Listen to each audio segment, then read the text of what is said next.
First at 10, a massive cloud of smoke shoots into the air after a bus catches on fire. We hear from the passengers who were inside before it went up in flames.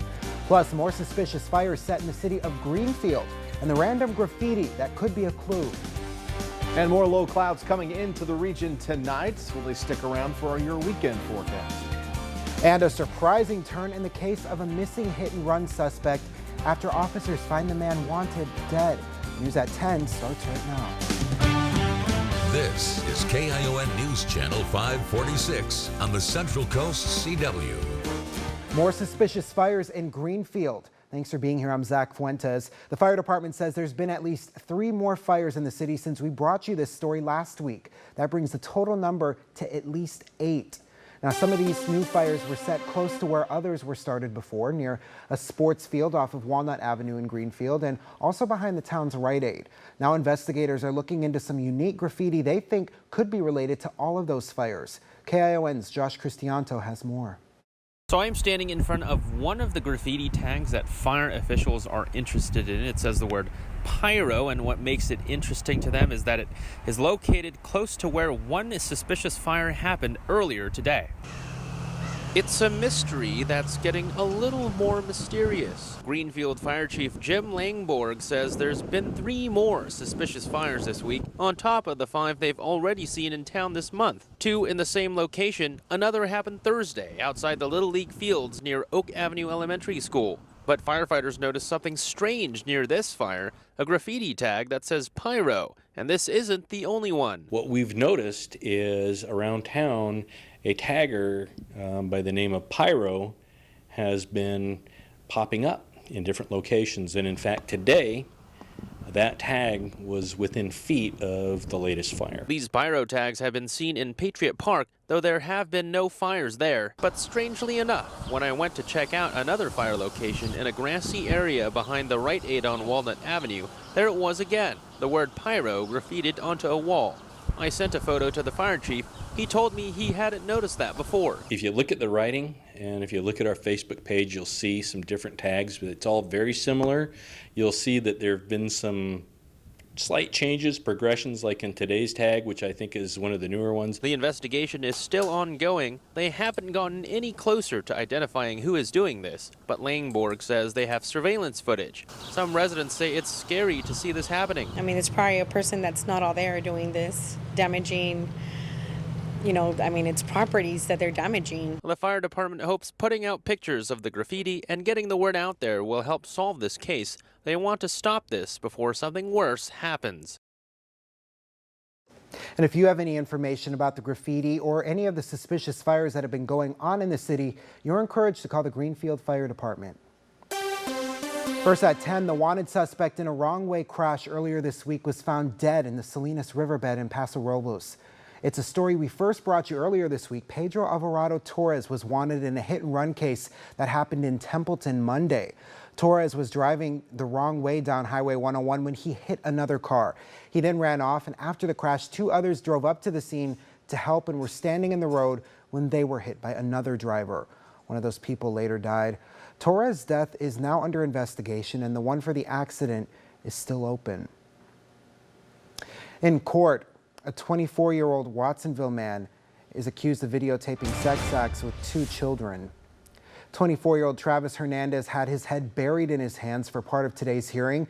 He pled not guilty to 7 felony counts. Many involve forcible lewd acts with a child. Police cracked the case after Google red flagged suspicious videos on Hernandez's account. The information was passed to a Silicon Valley task force that investigates internet crimes against children. He had been molesting children and he was filming everything. And as you can imagine, this is a pretty tough case for our detectives. Many of them have children as well. And investigators are still trying to figure out if there's any more victims. Police say Hernandez is known to law enforcement for other unrelated cases. He is on a no bail hold for a separate case, and his bail was set at $350,000 for the new charges. Developing tonight, the FBI confirms with KION that a federal law enforcement investigation is underway into possible financial improprieties involving the political work of North Salinas High School coach John Fickus. An FBI spokesperson would not confirm any other details on the investigation, but suggested it was wide-ranging. Fickus was arrested this week for allegedly raping and drugging 2 people. Since then, dozens of new complaints have been reported to the Monterey County Sheriff's Office.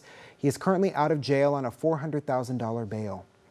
Fickus' arrest raised the question, who checks the backgrounds of teachers and other hires at local schools? Salinas Union High School District officials say the investigation prevents them from commenting. We did speak with the Soledad Unified School District, who shared its process.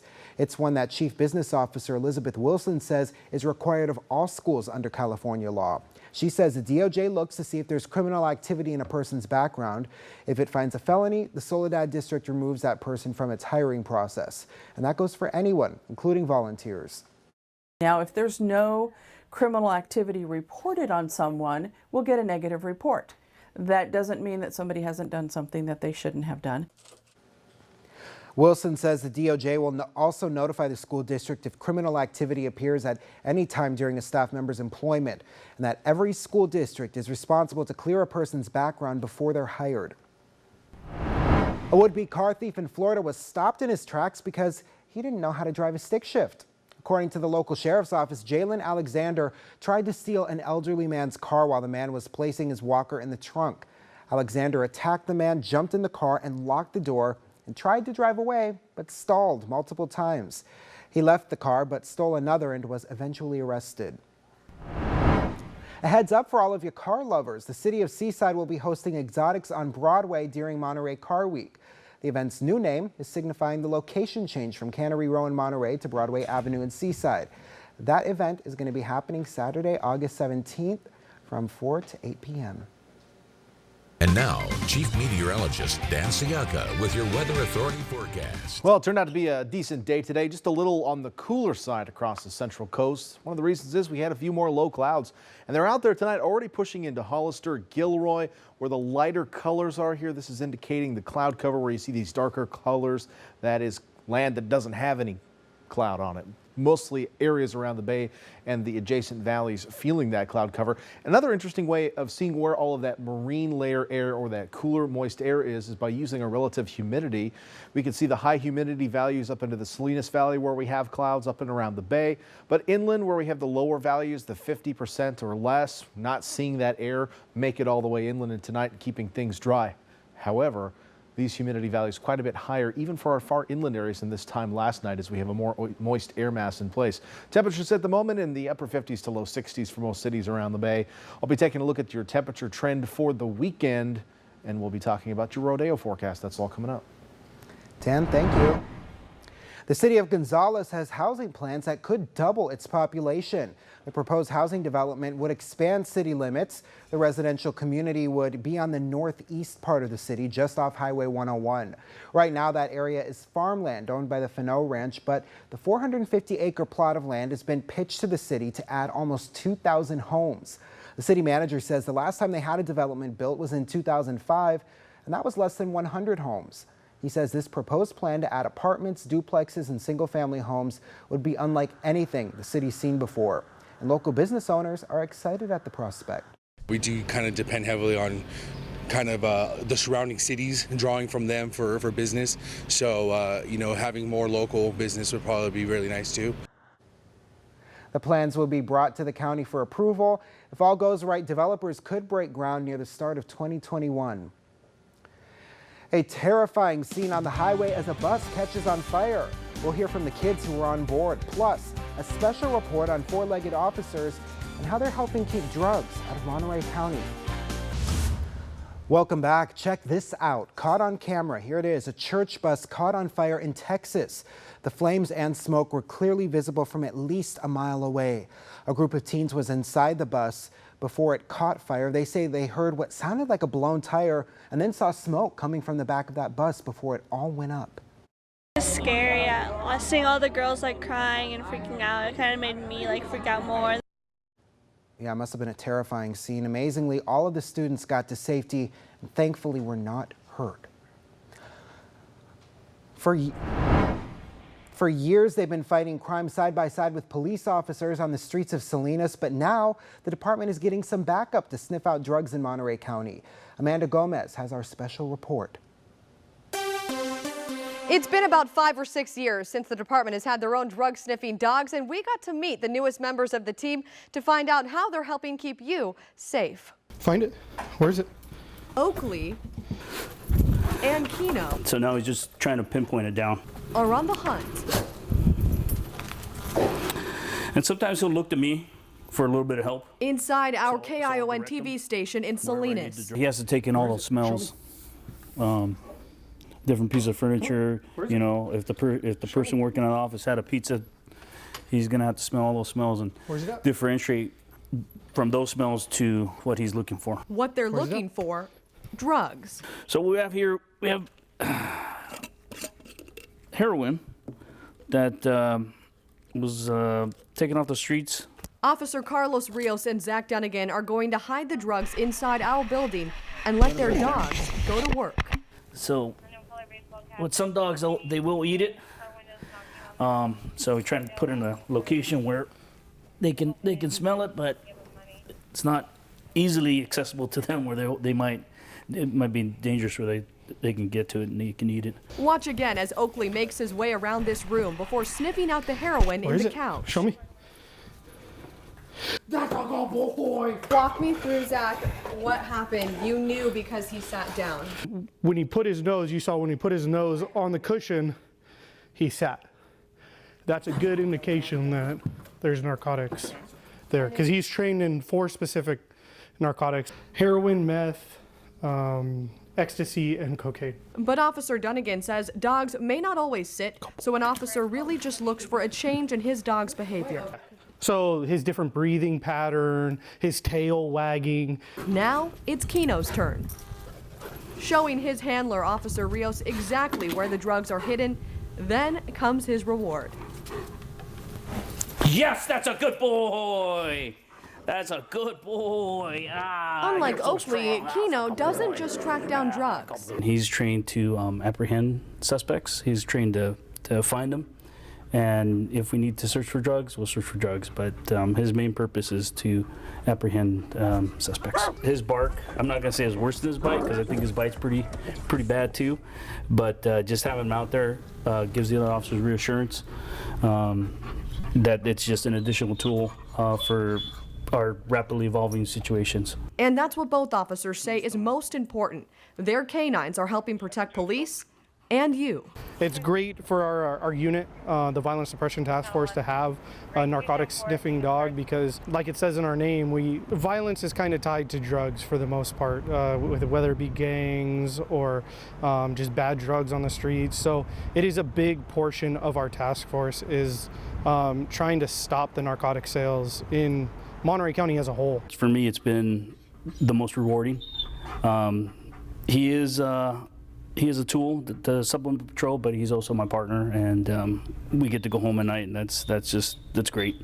But he loves the work, and he wants to work every day. A fun fact here, Officer Dunnigan with the Violence Suppression Task Force says his lab, Oakley here, used to hunt ducks before he started hunting for drugs. He ended up being just too big for duck hunting. Another important thing to note, the addition of these drug-sniffing dogs means Salinas PD doesn't have to rely on other agencies for resources. Amanda Gomez, KION News Channel 546.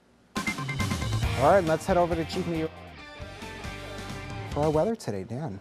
Yeah, Zach, it was a little cooler out there today. Bitterwater was our hotspot once again, 96 degrees. Hollister only coming in at 80, 71 in Salinas. Santa Cruz at 68 today. Watsonville only 66. Pebble Beach only 61. So a little cool out there for this time of year. But if you're heading out to the rodeo tomorrow, it will still be a little on the cool side. You'll want to dress appropriately. We'll have a warm period in the afternoon with a little sunshine filtering through. But the start of the day, mostly cloudy, a little misty, 57 degrees at 7:30 a.m. By 3 p.m., 68 degrees. That will be the warmest part of the day. And then we'll cool in the evening with filtered sunshine. Temperature around 66 for the main events going on at the rodeo grounds at 6 p.m. I should say. So let's talk about our weather headlines for the next couple of days. Morning drizzle, that's going to be stuck with us for the next couple of mornings. Temperatures tomorrow below normal, so it's going to be a cool Friday. We will slowly warm back up as we head into throughout the weekend into next week, however. So if you like the warmer weather, some of that is coming, especially for inland cities, but back on the coast, yeah, a little bit cooler over the next couple of days. We'll get at least back to normal, though, out of the weekend. Futurecast showing the clouds filling in our valleys tomorrow morning. This is 6 a.m. The bay is filled. The valleys are full. It's going to be a cloudy start to the day. Not a lot of sunlight greeting us unless you live in the higher elevations of above about 2,000 feet in elevation. So we head into the afternoon now. Those clouds will recede back to the coast, but they will remain patchy around the coast throughout the afternoon. So prepare for another partly cloudy day for coastal cities. The east shore of the bay will be probably the most likely to stay stuck in the clouds. Places like Pebble Beach also most likely stuck in the clouds, but we'll get a little sunshine in Santa Cruz, a little sunshine in Monterey as well as we head through the day. And then as we head into the evening, the clouds thicken back up again. Temperature-wise, well, through the Monterey Peninsula tomorrow, it's going to stay somewhat cool, be in the upper 50s at 7 a.m. under mostly cloudy skies. By lunchtime, though, we're back in the mid-60s under partly cloudy skies with a little sun peeking through there in Monterey, and 5 p.m. at 67 degrees under partly cloudy skies. All right, let's take a look at your temperatures across the rest of the region. Only 68 tomorrow in Santa Cruz, another coolish day. And in the Santa Cruz Mountains, not all that warm. We did get to 81 in Ben Lomond today. That was the warm spot in the Santa Cruz Mountains, but we'll lose about 5 degrees on that tomorrow, so much cooler tomorrow. 66 in Capitola, Aptos and Watsonville staying in the 60s once again. Prunedale in the 60s. Salinas eking out around 70 degrees. 76 in Hollister, 80s in the Santa Clara Valley, but back to the Bayshore staying in the mid-60s. Castroville Marina. Monterey with a little sunshine will get you up to 69 tomorrow, but Pebble Beach staying in the low 60s. Seaside a comfortable 68, and then farther south highs in the 70s for Carmel Valley, Gonzales, but 80s from Soledad southward. Not a bad day in the Salinas Valley. Of course, the wind will blow in the afternoon like it usually does, but temperatures will be warm at least to start things off. And notice no 90s on the map with the exception of the Pinnacles tomorrow. As we look at that extended forecast on the coast, as I mentioned, temperatures will get back to normal, which is around 69 for this time of year as we head into the weekend, but not really anywhere above that. Now, we'll have periodic low clouds. They'll be a little bit less common next week, but we'll also have some high clouds passing through. Quite a bit of them, in fact, out of the southeast as we get a little pulse of monsoon moisture. Now, last night I was talking about the potential for some rain here locally from that monsoonal surge. None of the models today showing any precipitation in our area, but I'll keep an eye on it still for us. There will be an increase in moisture across the region, which is going to bring high clouds, but the big ridge of high pressure that is pumping in the monsoon moisture will also be pumping in some warm air.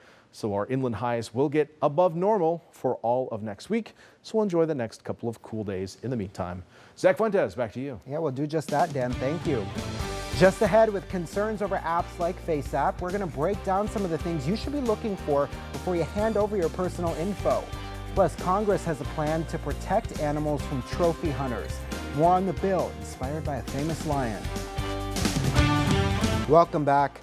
The 2015 death of Cecil the lion provoked outrage in the U.S., bringing to light the controversial issue of animal trophy hunting. Now Congress is aiming to protect wildlife from what some call a disturbing hobby. Cecil was killed by Minnesota dentist Walter Palmer. He paid more than $50,000 to hunt and kill Cecil. Now, nearly 4 years later, after much backlash, a House bill known as the Cecil Act aims to protect animals from trophy hunting. Trophy hunters don't kill for conservation. They kill for bragging rights, for fun. The truth is that trophy hunting is a rich boys club that is of little benefit to wildlife.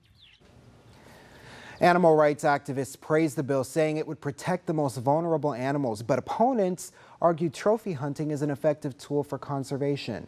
If passed, the Cecil Act would restrict the import of animal trophies to the U.S. unless the country where the animal was killed demonstrates the kill substantially benefits the conservation of that species.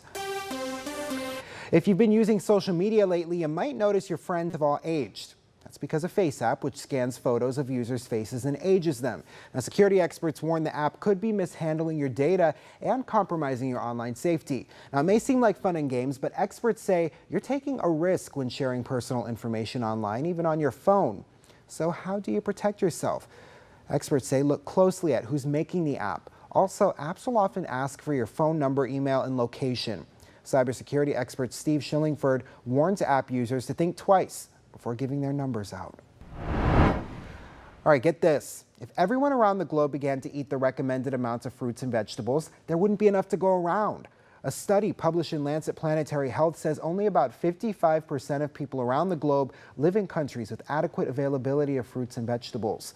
The report comes at a time when poor diets are a leading cause of premature death. All right, the Vienna Zoo's newest arrival made its debut today. We're going to meet this adorable, cute, cuddly baby after the break.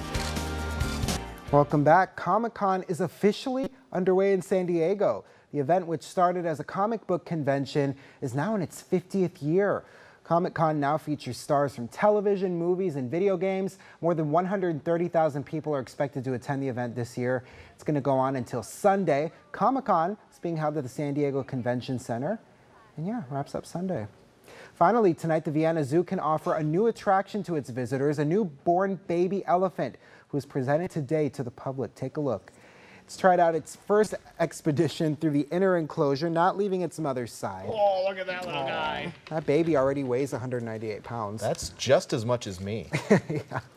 Until Tuesday, visitors and fans can vote online for the elephant's name. 3 names are at choice: Dunya, Kibali, or Pinda.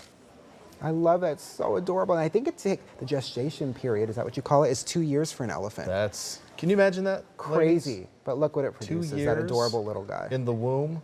Aw. Man. So adorable. It's worth it, I think. Mama elephant, little guy's doing you proud. Props to you. Yeah. We're back at 11. Thanks so much for watching. See you then.